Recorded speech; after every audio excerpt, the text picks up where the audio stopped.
you pull up to like places like this, the cars that you see here, it's just crazy to see. So motivational. I'm 6'11". How are we gonna do this? I'm gonna drive like this.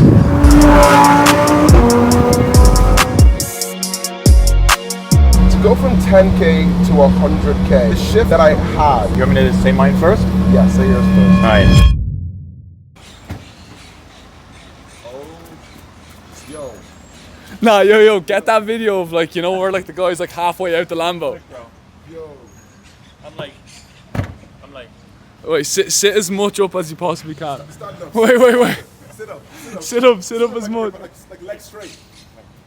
I'm gonna drive like this, like. Hello guys. You know. Hello, sir. Your head actually can't be above the vehicle. Yeah, I'm sorry, I can't do anything about it, man. Literally. How would you actually be able to get? I can't. Look, like I literally can't. Like I can't drive. So what do basketball players do? But they just buy SUVs.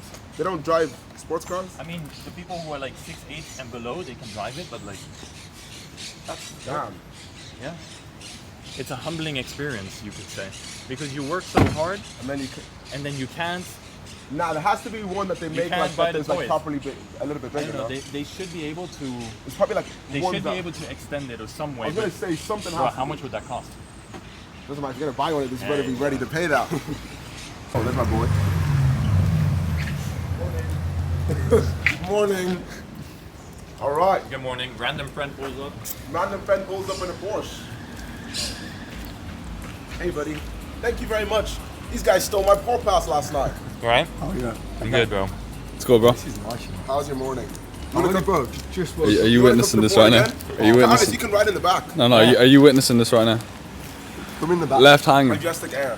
Majestic air. Yeah, I'll do one. That guy is so cool. He has the same, exact same watch as me. The blue dial, the blue with the diamond dial. It's crazy how much connections you make from it. For sure. Like it's like everywhere you go, you're just like meeting new people. Even 100. like on your story the other day, Yeah. like you met these people. All the guys, the like, videographers. Yeah. Bro, that's what it is. Like, Fire, burning. Stay up, burning. Yeah, I'm feeling, I just wanna taste it. Got the feeling you don't wanna wait. Guys, so we have a few questions that I actually put up onto my story the other day, and we're in the middle of Puerto Banús, Marbella, with my man Josh over here, and we're gonna be responding to a few of your guys' questions. So yeah, are you ready? yeah, let's do it. All right. So one of the questions was, what's the next big move for you both outside your current industry? Outside my current industry. Well, obviously, I've been in the sales industry for like almost 3 years now. But I've been working on a software project also for the last year. So software is going to be the next big move for me. I have some big plans in software, and I think software is where you build equity, cash flows in sales, in agency, etc. Equity. That's what I want to build next. So software is going to be my next play.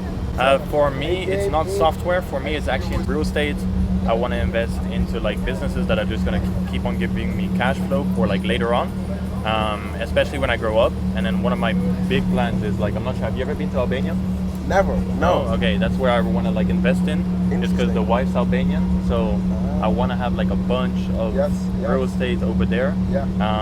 And then a big one of like my personal goals is to create a real brand. So like a clothing brand or eyewear brand or something like That's that. super cool. I would love to create that. Cool. So yeah, that's kind of like my next step. All right, this one's a good one because I know that you're like big on mindset. Yeah. Is what mindset shift did you have to go from 10K to 100K? What mindset? So to go from 10K to 100K, the shift that I had. It's a great question. You want me to say mine first? Yeah, say yours first. All right. The shift that I had was basically like accepting that reality is like it's possible that I can actually make the 100K. It's not just a picture. So it was like I saw other people do it. Even like right now, we're sitting in a Lamborghini, right? Like you have to be making even more than 100K per month to even afford a type of car like this. So it's just like seeing that the possibilities are out there, basically for me. Yeah. I think for me to be answered honestly, to get from 10K to 100K, I focused on making sure that 100K didn't feel like it was a big goal for myself. So I spent a lot of time visualizing 100K a month. I spent a lot of time getting used to the feeling and stepping into the character of the person who makes 100K. So the way I took my decisions, the way that I dressed, the way that I would go out to things, the way that I would approach things in business, I would make sure that every single day I was stepping into the 100K version of myself. And what that did is that collapsed the mental anxiety between getting from 10 to 100K, because I was already there and I was just able then to kind of like feel my way to the right decisions. And you know, it's not the like obvious answer, but that's exactly how for me that I got it.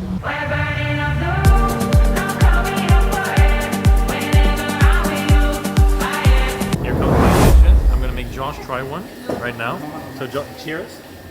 Cheers, guys. Okay.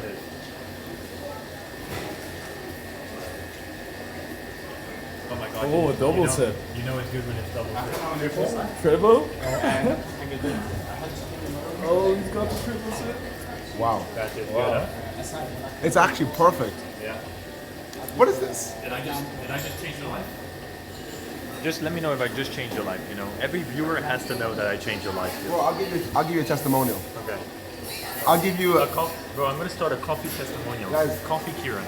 Here is a video testimonial. I want to say thank you to Kieran for helping me figure out that I now have a coffee addiction.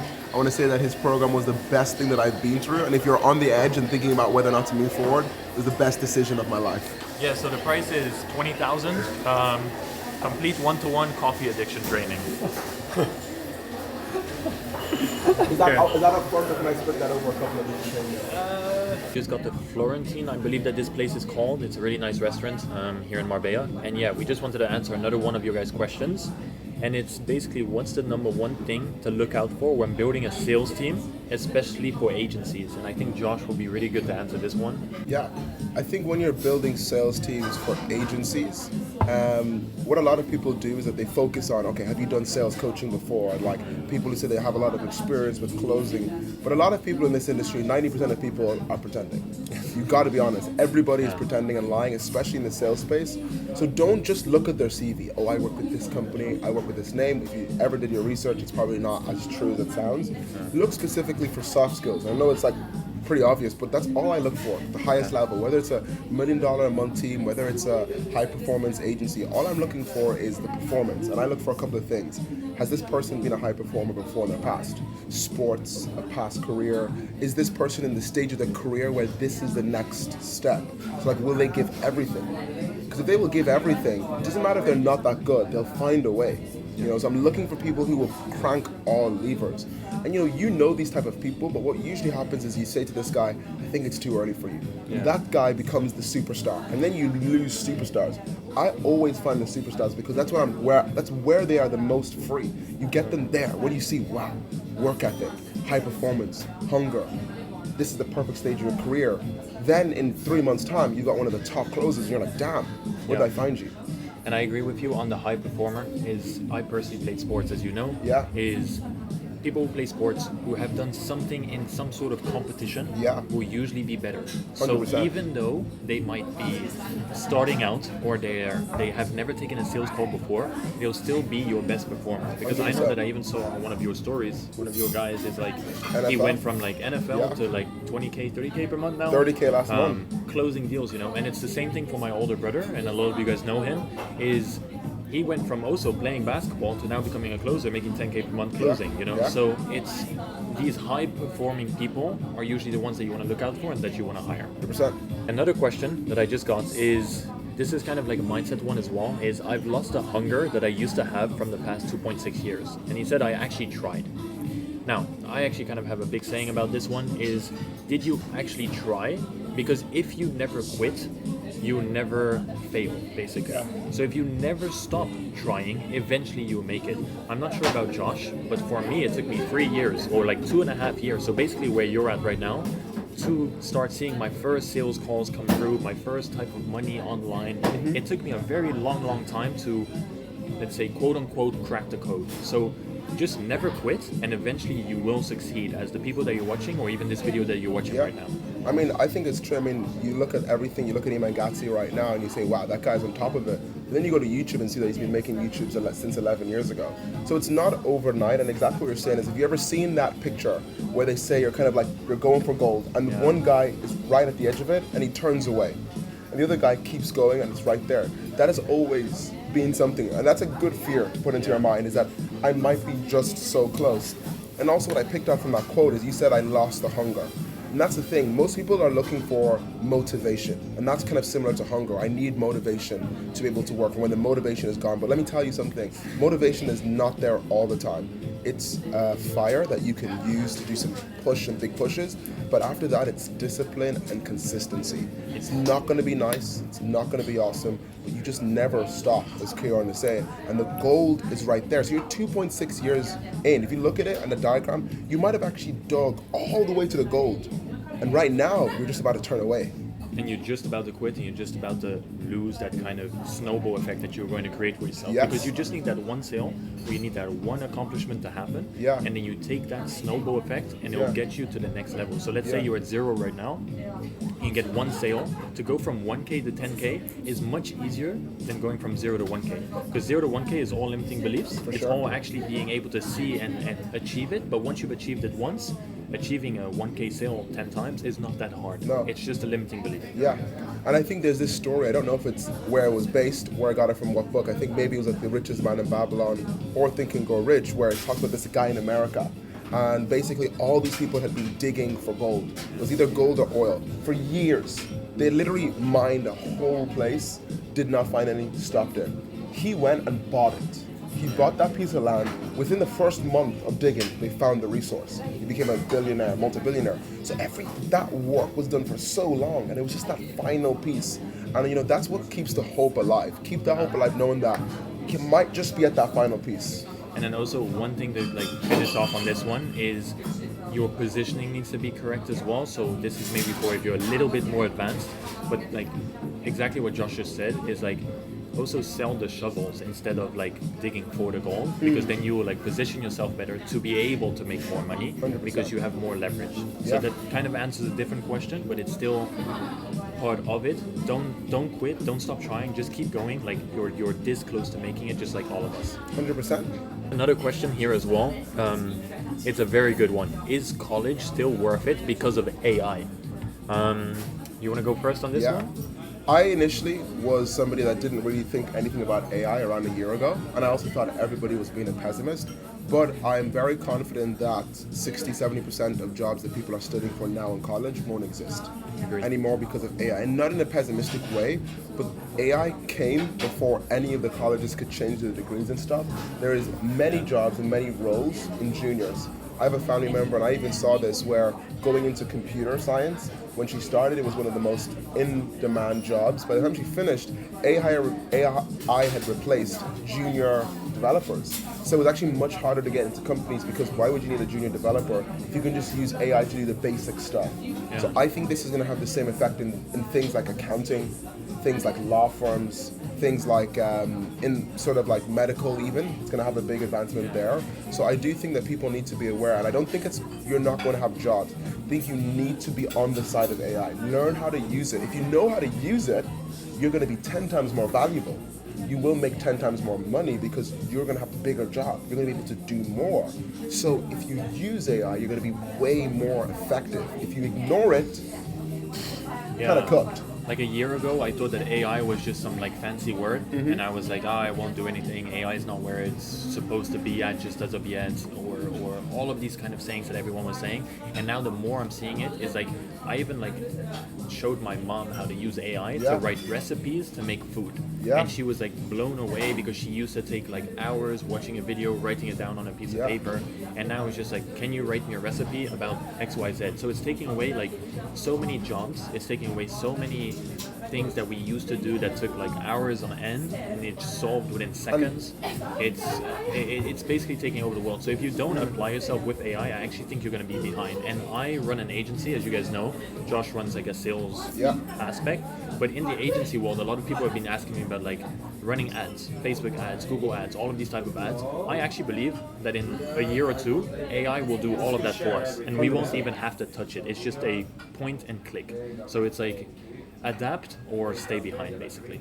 I 100% agree. I got my mother to start doing an AI course because I want her to be advanced and being able to do something. What I think is going to happen right now is I actually think the world is kind of holding on because they don't want to let go of all the work because they don't know what's going to happen. So I believe right now all the top companies in the world know that people over the age of 50, the jobs they have them doing are immediately replaceable. Yeah. Spoke to my mom about some things she was doing at work. She talks about how paperwork takes 4 or 5 days, how she could use AI to like write most of it and do the notes. It was unbelievable.